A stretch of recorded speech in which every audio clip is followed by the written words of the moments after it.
Unequivocally, it is the most read, shared, talked about, and reposted story we've ever done at Kootenay Mountain Culture Magazine. And no, it's not some crazy video of someone highlining between two towering mountain peaks, although that one did quite well. No, this one's about a fish. A very large, ancient, prehistoric fish. Her name is Big Bertha. She's over 10 feet long, weighs in at a whopping 350 pounds, and is estimated to be between 80 and 100 years old. Yeah, that's right. There's a creature as big as an alligator swimming in the deep, glacier-fed waters of Kootenay Lake. And don't worry, they're harmless to humans. Big Bertha is a white sturgeon, or technically she is an Accipenser transmontanus, meaning sturgeon over the mountain. When she was caught in 2016 by Sarah Stevenson and Val Evans near Creston, British Columbia, she was the biggest and oldest fish of her kind ever captured. If you're an angler, you know fishing for white sturgeon is highly illegal on Kootenay Lake. The species is federally listed as endangered. Stevenson and Evans are biologists and two of only a handful of people in the country who are allowed to fish for them on Kootenay Lake as part of an annual adult sampling program. At one time, there were an estimated 7,000 wild adults in Kootenay Lake. Today, that number is closer to 1,000. What's worse, not one is producing offspring. You'll have to read the story to find out more about Big Bertha. We also profiled the good work being done to save Kootenay Lake's white sturgeon population in episode 18 of this podcast. Yes, you could say we're big fans of Accipenser transmontanus here at KMC. For the purposes of my introduction to this episode on freshwater, it's interesting to ponder why this story was so popular. After much thought and conversation, one answer seems to emerge: our fascination with the unknown, the mysteries of the deep. What the heck is going on down there? Bodies of water, like Kootenay Lake, are like distant mini-galaxies. They cause wonder and kickstart imagination. Kootenay Lake averages 33 feet deep, but it goes to a maximum depth of almost 500 feet.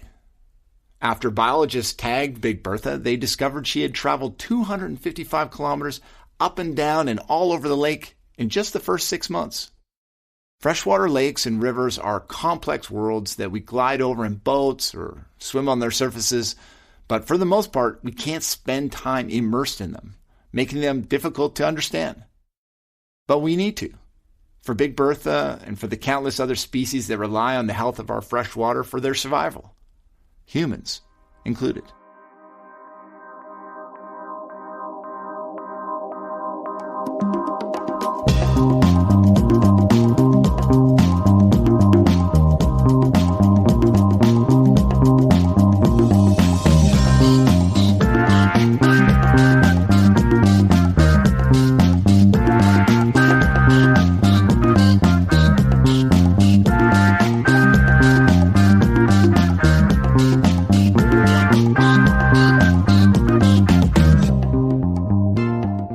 I'm Mitchell Scott, Editor-in-Chief at Kootenay Mountain Culture Productions, and this is The Headwaters, brought to you by Columbia Basin Trust.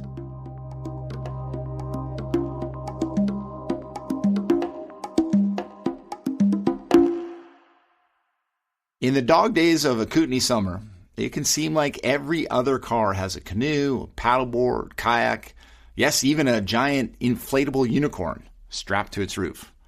That's because this region is known for water. But just how much water is there? And as the climate continues to change, what does the future hold for our beloved waterways? In this episode, we'll meet people working to find the answers. Environmental journalist Emily Nielsen dives into our episode on fresh water.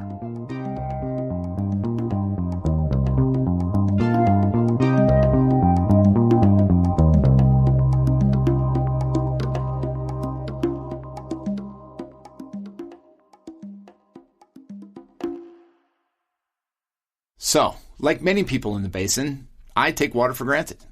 Around here, it's easy to feel like water is this endlessly abundant resource. But if you've ventured higher into the mountains lately, it's a different story.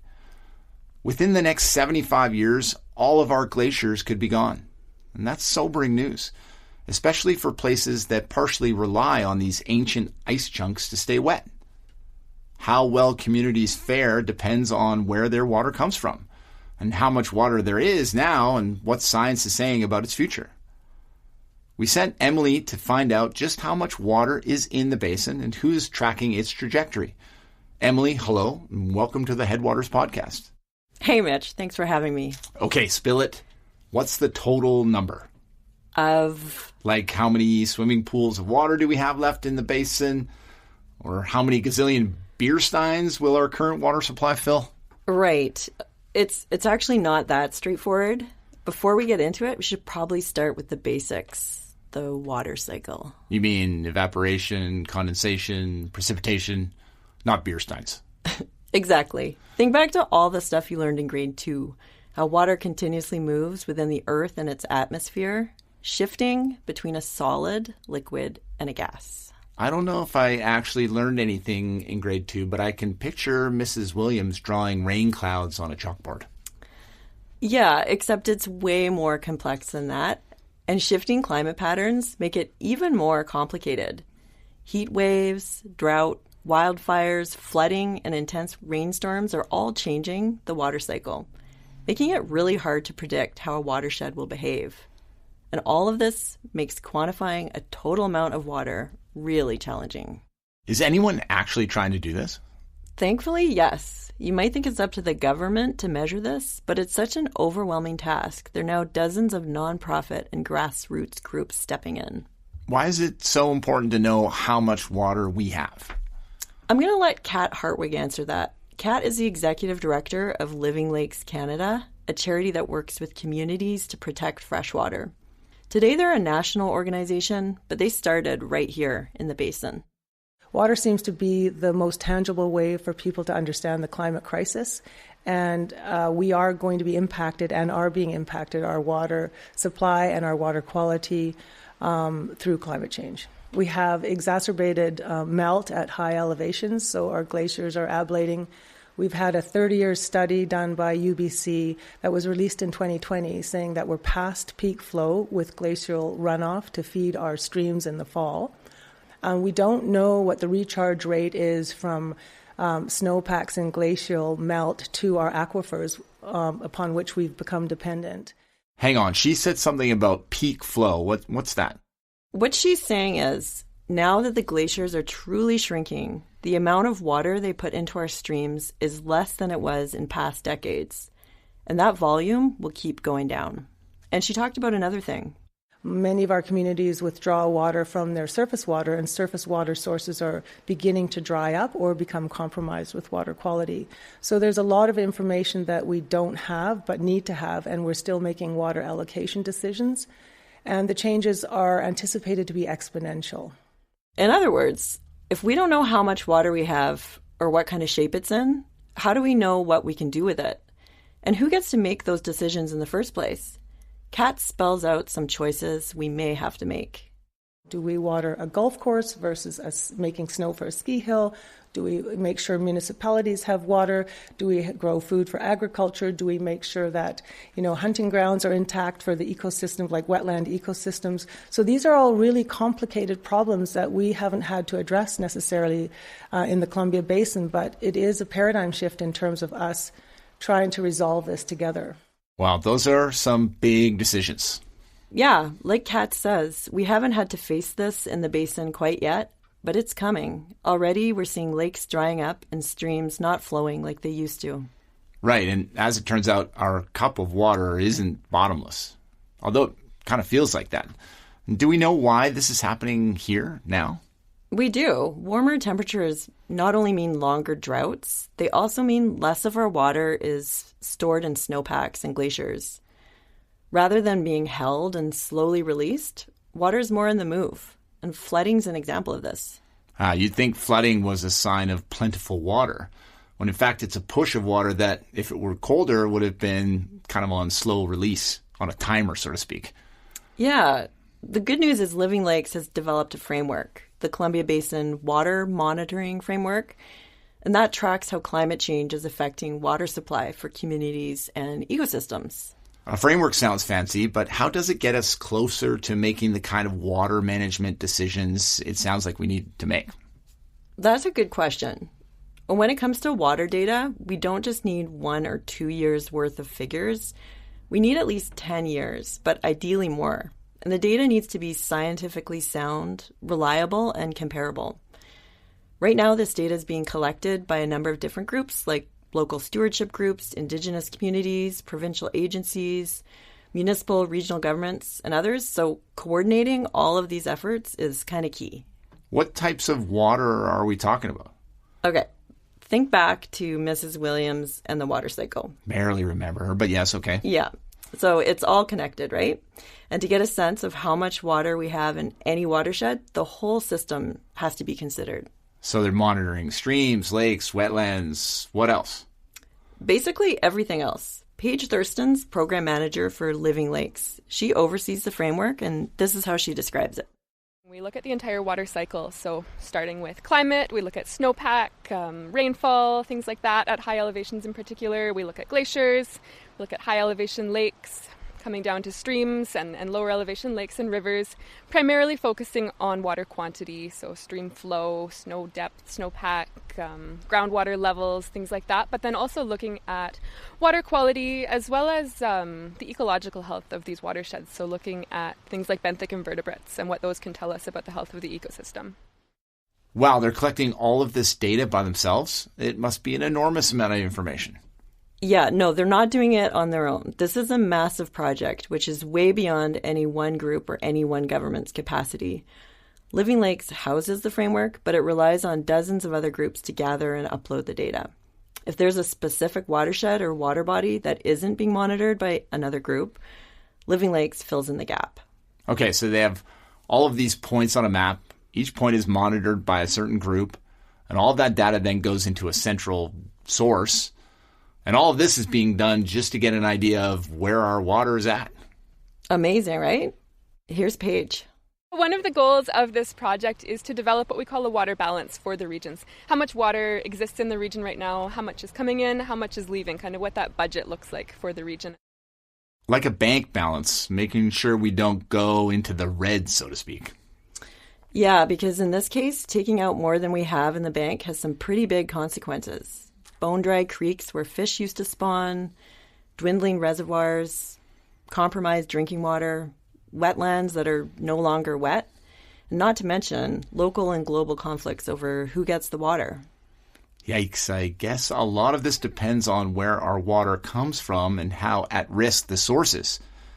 I think a lot of us have an idea, but many of us don't necessarily know what the ultimate source of our water is, which creek or spring or lake or watershed it's coming from. I know, and you're not alone there. When it magically appears, it's easy to not think about it. And every community has a different water source.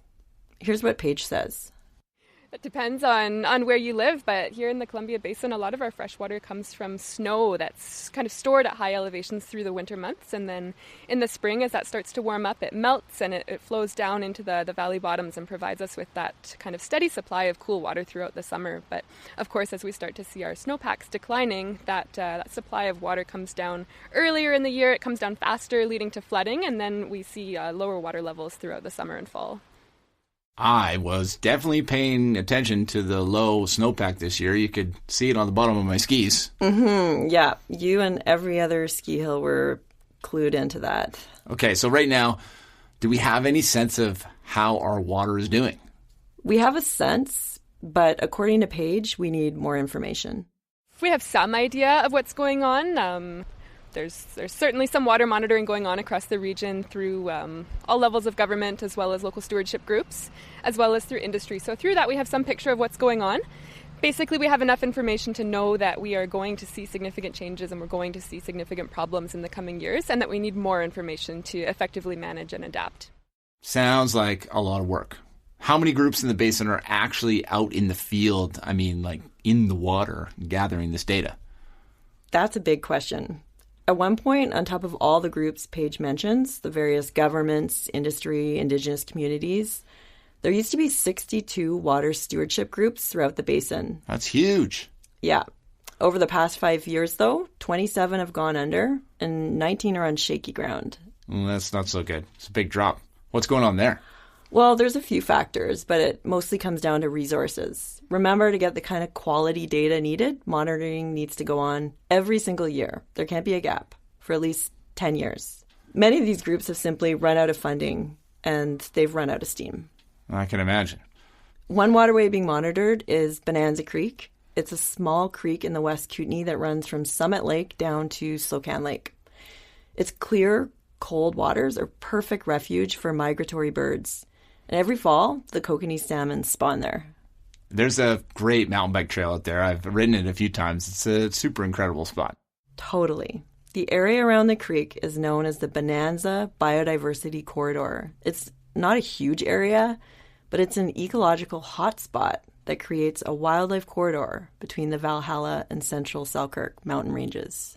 Wendy King's president of the Slocan Lake Stewardship Society, the group that oversees a monitoring station on the creek. She says that by understanding creek's flow, they can better direct their activities, like knowing where to focus restoration. But it sounds so pristine. Why would anything need to be restored? According to Wendy, over time, water can push the creek into a straight line, which means it loses its ability to hold and filter water, which is exactly what we want these creeks to do, especially when their floodplains are so important for wildlife. They're trying to get the meandering back. Exactly. Here's Wendy talking about how monitoring the creek helps guide their work. You can hear Bonanza Creek in the background. We've been actually pushing to get the volumes measured for over 3 to 4 years now. Once we recognized the value through some of our research work and our studies, we really wanted to understand the flow. And it's interesting because that just gives you another indicator of what you need to do or where we need to focus. And flow is very important. Go with the flow, they say. Yeah, unless it's not flowing or flowing way too fast. Speaking of flow, it's easy to picture how surface water is measured. We can see it. It's right there. We wade in. We drink it. But what about groundwater? Groundwater and surface water are more connected than you might think. They can be hydraulically linked. Groundwater in the basin's found in sediment like sand and gravel and in bedrock. It often feeds wetlands, streams, rivers, lakes. But the storage and flow of groundwater in mountain environments, like where we live, is complex. Let me guess. We need more data. You got it. But getting data for groundwater is a little trickier. It's expensive to drill down, which is what you need to get at water below ground. Because groundwater is like down in cracks in rocks and in the ground. That's right. So as part of their groundwater monitoring program, Living Lakes uses existing wells already in place. Sounds like a smart way to save money. I know there's a lot of houses and communities that bring their water from wells. That's right. And it's more cost effective than drilling new wells. Carol Letmer is a consultant who monitors groundwater for Living Lakes. Right now they're monitoring 32 wells in the basin, which adds to the work the provincial government's doing. They've got 280 scattered throughout the province. Here she is, about to monitor a well over an aquifer in Cranbrook. Gotta make sure you don't drop anything down the well, so take pens out of your hand and sunglasses off. What are we hearing in the background now? Okay, this is Carol lowering what she calls a fancy measuring tape down the well. Once the probe at the end of the tape hits the water, it beeps, and that tells her the distance from the top of the well to the water level. So the distance from the top of the well to the water level is 19.35 meters. So we're just writing this down in our field notebook. What makes the distance change?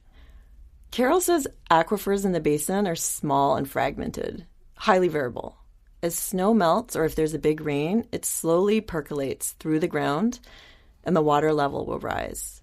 If water's pulled from the well or there's less recharge, then the water level goes down.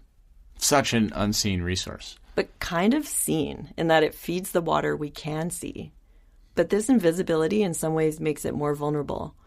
We may not be able to see aquifers drying out, but we can measure parts of them and try to make sure we at least know what's happening.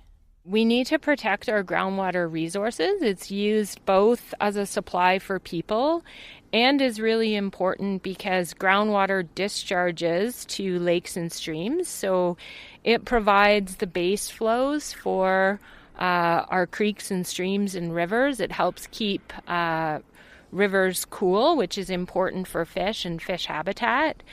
And so if we are extracting water for human use, how do we know if we're taking more and we're depleting our resources? Well, the only way to understand is to measure it. We can't manage what we don't know. So it feels good to be measuring things that'll contribute to better management of our resources. One thing I've been wondering, where does all this data actually go? Yeah, there's an open source database called the Columbia Basin Water Hub. It's a central spot for groups to upload their data. And because it's so accessible, policymakers can check into their local water supply, flood risk, water levels, things like that, which can help inform decisions they could be facing. But really, anyone curious about the water around them can check it out. Like I could check it out. You sure could. Wow. Yeah. Okay. So bottom line, we still don't know how much water we actually have in the basin. We don't. But ask me again in 5 years, and hopefully I'll have a better answer. Well, we might have to schedule another podcast 5 years from now. Okay, roger that. By the way, I'm impressed we made it this far without making any water puns. It's true, but the data definitely holds water. It's all water under the bridge now. Well, let's just keep our heads above water. Oh, Emily, we're starting to get a little shallow.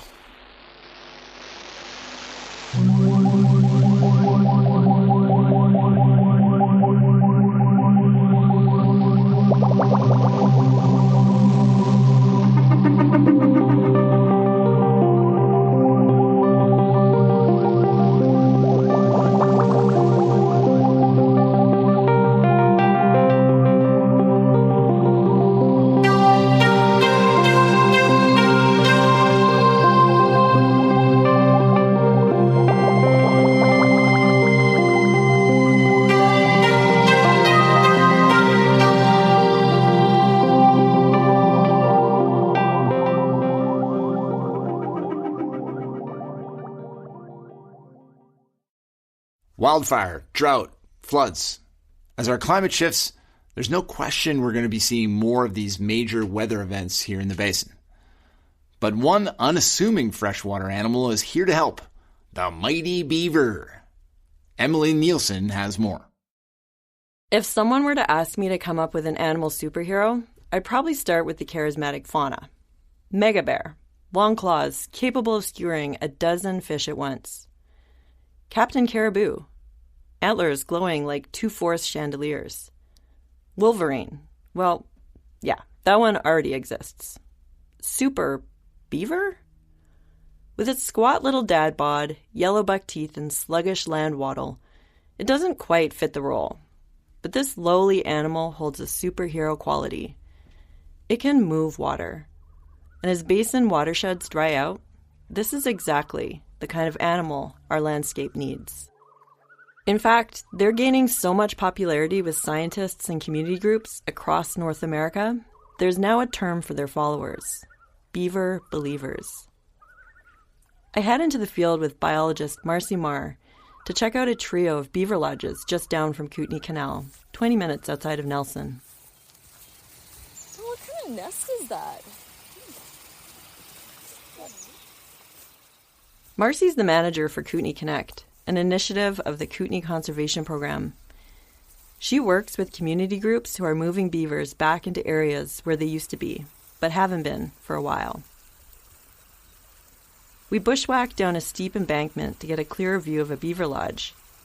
It's tucked in a modest bay right where a small creek trickles into Kootenay River. Red-winged blackbirds sing from the top of dried-out cattails. The spring air is full of cottonwood perfume. And despite passing trains and the constant drone of overhead helicopters, the distant hum of Lower Bonington Dam just upstream, it's a surprisingly peaceful spot.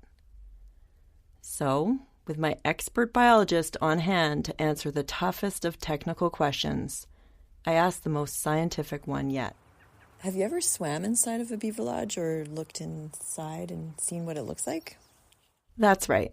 I wanted to know if Marcy had ever donned swim goggles to spy on super beaver's underwater lair.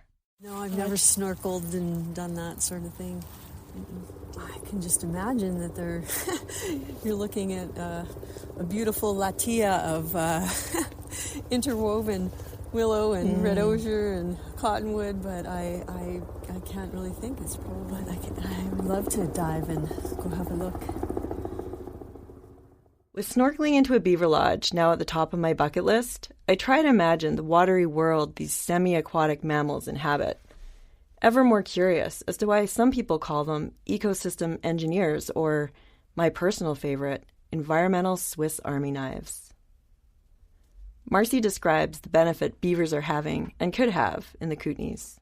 There's an importance of having beavers, our sort of natural ecosystem engineers, out there helping us to slow water down, be able to store it and distribute it across the landscape, spread it out. And they do that by, as we all have seen, they've got dams, but also they create channels. And that moves water through the floodplain and may even recharge some groundwater. And it just provides water on the landscape longer. So maybe that gets rid of some of the flashiness of our floods.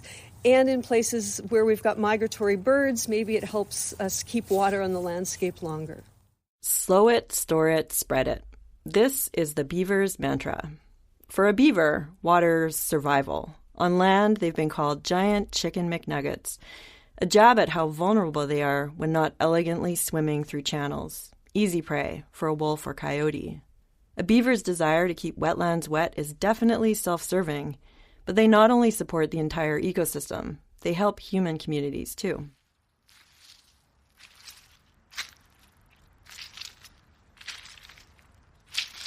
As Marcy and I squelch past skunk cabbage, she tells me more about a project that moved a colony of problem beavers from Pass Creek near Castlegar up to the Duncan-Lardo area, about 30 minutes north of Caslow. There, the number of beavers has gone way down.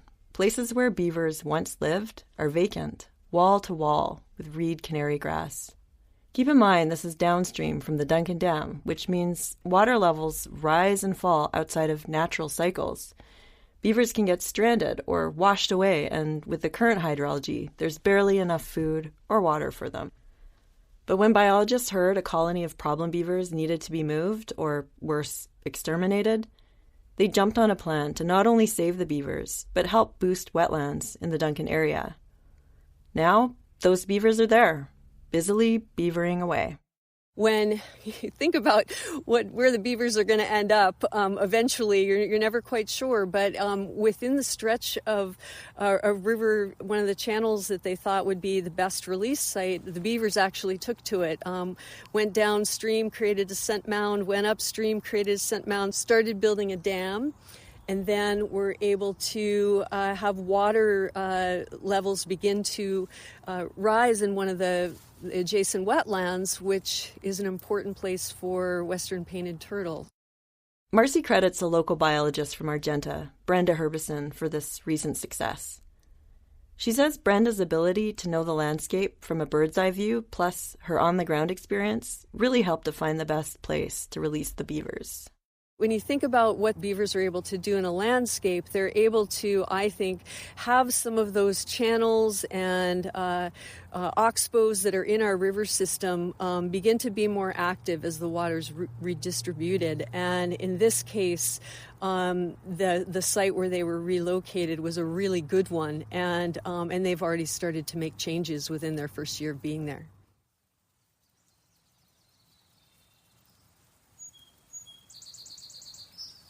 Sitting with the birds, I realize this is the soundtrack many beavers live and work to as they build channels and ponds, gnaw trees, and pile sticks to slow water down. It's hard to imagine almost every creek on the continent was once tended to by a beaver. And should this happen again, our freshwater streams, creeks, and rivers may keep meandering for a long while yet. Bionic beaver for the win.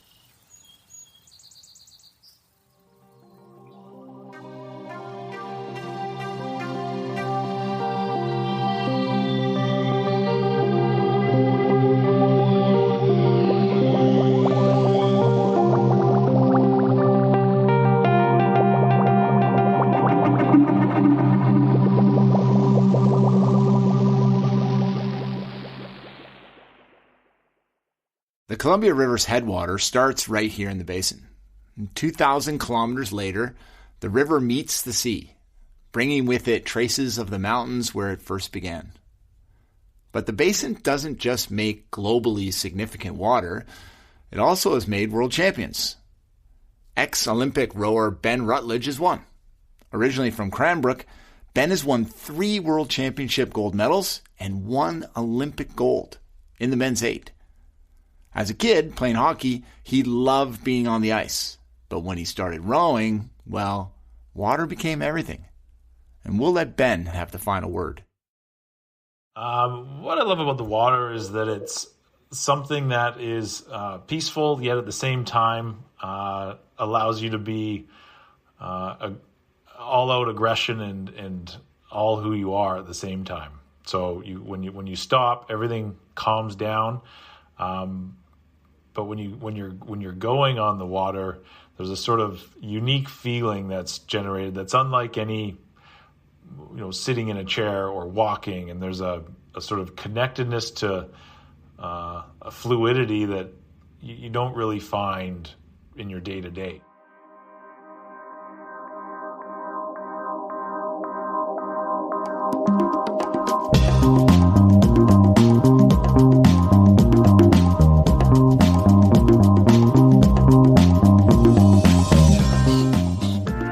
And that's our podcast on freshwater.